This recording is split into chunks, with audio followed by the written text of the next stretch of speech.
Meanwhile, KC Cold. I was so bored in the Hilton, Kansas City, where there's nothing around you near the airport. I cut my own hair. I YouTubed how to cut my own hair. Well, you've been doing that forever. But I was bored, and I really gave it the old trimmy trim. Oh wow! All right, and I know there's some deficits and some problems. You think? Yeah. Should have Chin cut it. Chin cuts his own hair. Dude, I had a photographer in Milwaukee. Shout out to Milwaukee, and he took pictures. And I went, "Oh, send me a picture, man." He sent me the picture. I went, "That's how I look right now." He goes, "What do you mean?" I don't know this guy. I go, "That's how I look right now." He goes, "Yeah, bro, that's how you went." Wow, cool, man. Text my girl. I went, "I'm cutting my hair." You know why? I went, "I look terrible. I don't. Too little, too long? I just don't want to look like this anymore." Yeah. But then also it was perfect timing because Showtime was like, "Oh, we're shooting this funny intro for the special," right. And they're like, "Oh, so you have to have the same haircut."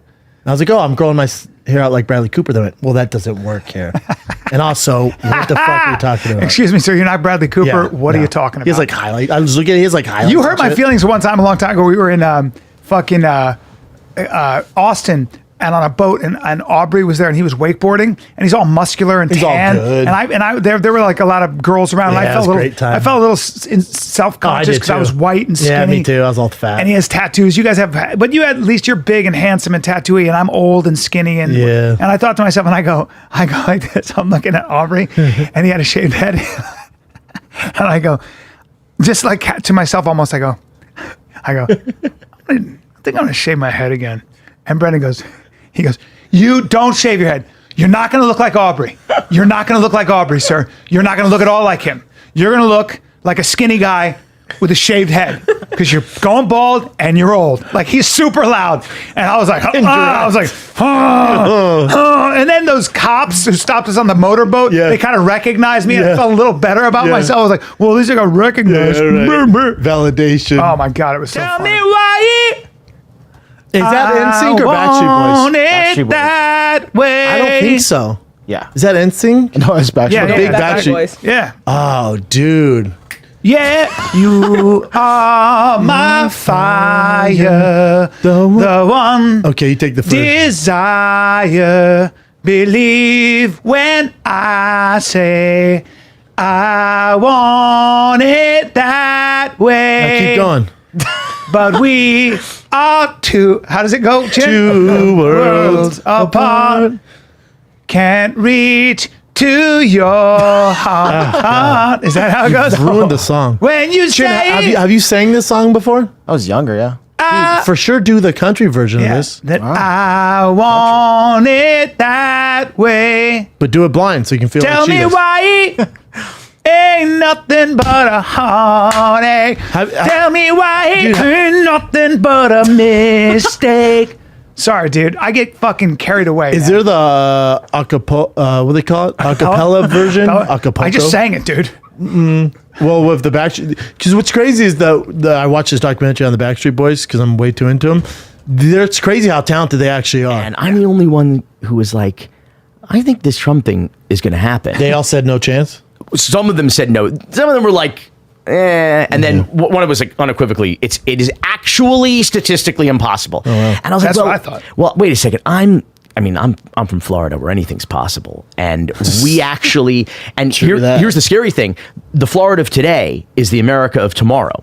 So if you want to know what challenges we'll face or calamities will befall us as a nation in the years to come, you need only look at the canary in the coal mine. Why is that? Because of the immigrant, the sort of experience of the melting pot that it is, or Miami doesn't feel like a part of America. Yeah. I was just down there. It feels like no, it's not. They say the great thing about Miami is it's so close to the United States. It's insane. see, I love it. I personally love that Latin shit.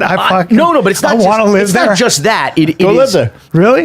Go live there. I love it. I can't live anyplace else. I can't live out here. Well, they do this have. place There's is some heartbreaking. those buildings. My friend's a developer down there. Those buildings, like It's all cocaine. money laundering now. So now it's money laundering. Well, you've got the Porsche building where you have an elevator and your car comes up to your apartment. Yeah. And shit. There's all kinds of gaudy. You know who that's for? Russians. We have a neighborhood called Sunny Isles, which is known as Little Moscow. And in Sunny Isles, we have these luxurious condos, including the Trump building. Oh. And what happens here is the Russians, we have what the Republicans would call, what you fucking conservatives would call anchor babies, where they bring pregnant Russian women over who pay tens of thousands of dollars. They buy real estate. They buy condos in the Trump building. They buy condos in Sunny Isles, Little Moscow, just north of Miami Beach.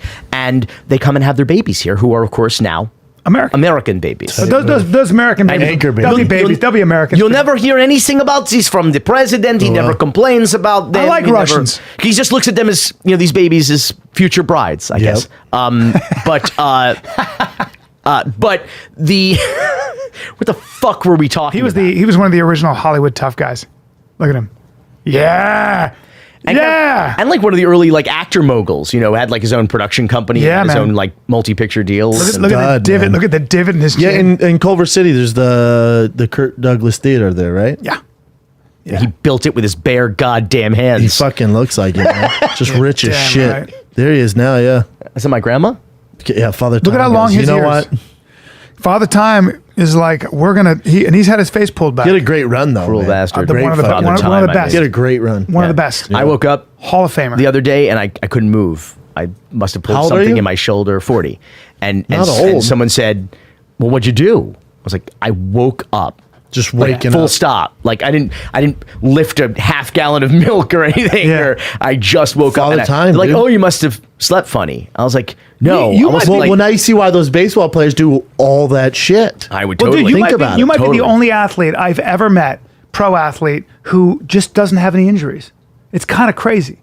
Like nothing yet. you don't have any issues with sure your it's coming. knees. No, because My left knee gets a little when I funky. was in San Francisco with Tarek, one guy from the Detroit Lions and another guy who's about to go play pro, they were just enormous men. And they were 22, 23. And I'm coming off. And I said, what? And he goes, well, I've had both my shoulders redone. Jesus. I got 2 ACLs. I was like, I mean, they're literally Humpty Dumpty. But they're huge. Are they Huge. See, I'm not that big. Those Yeah. guys are huge. You're pretty big. Like bud. Great Danes have issues. I'm not that compared to those guys. Well, I'm not a Great You Dane. still played football for 20 years? 14 years at least. Yeah. for Okay, a and while. then you fought in UFC. I mean, you'd think you'd have some. But I'm not that big.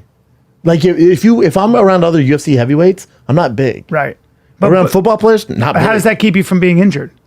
Because I do like Great Danes. Like Great Danes always have fucking hip dysplasia. I just think the big bodies break down. But you're also getting hit a lot. It's a strain. It's a strain of the weight. It's a strain of Everything. the body. Yeah, the everything's- mass, the absolutely. moving. Yeah. Yeah. There's More a to- reason more to why. break. Your There's theory more to doesn't break. hold up. It does though. No, because it does. Big guys always break first. Yeah, always. absolutely. That's why, like, You're 6'4", 260, Bubba. You're a big guy. but I'm big to you.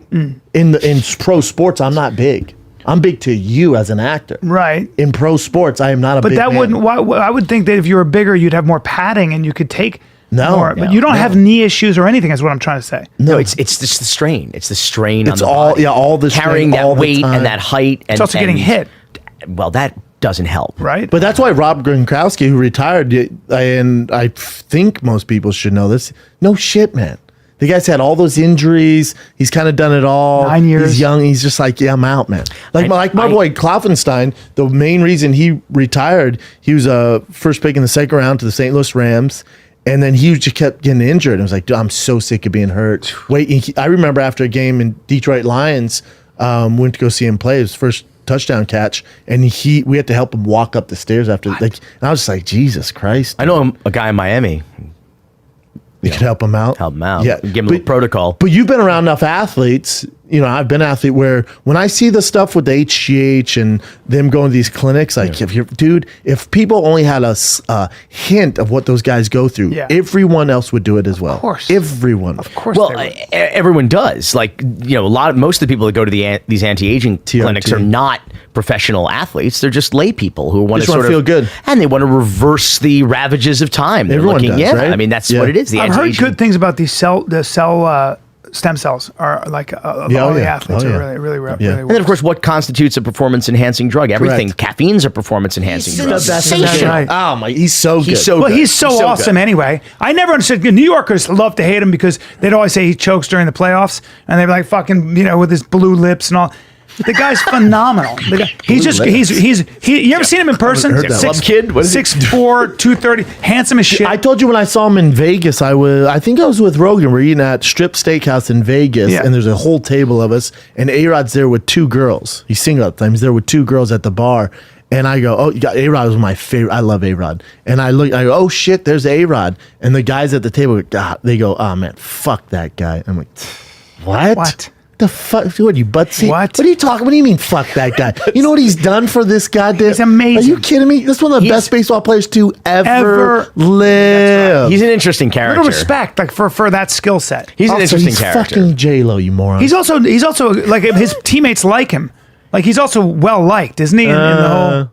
When you see my back rippling, I pull myself up like a chimp 30 times bang, while talking to you. Why wouldn't I give that to you as inspiration? It's a gift, really. It's a gift.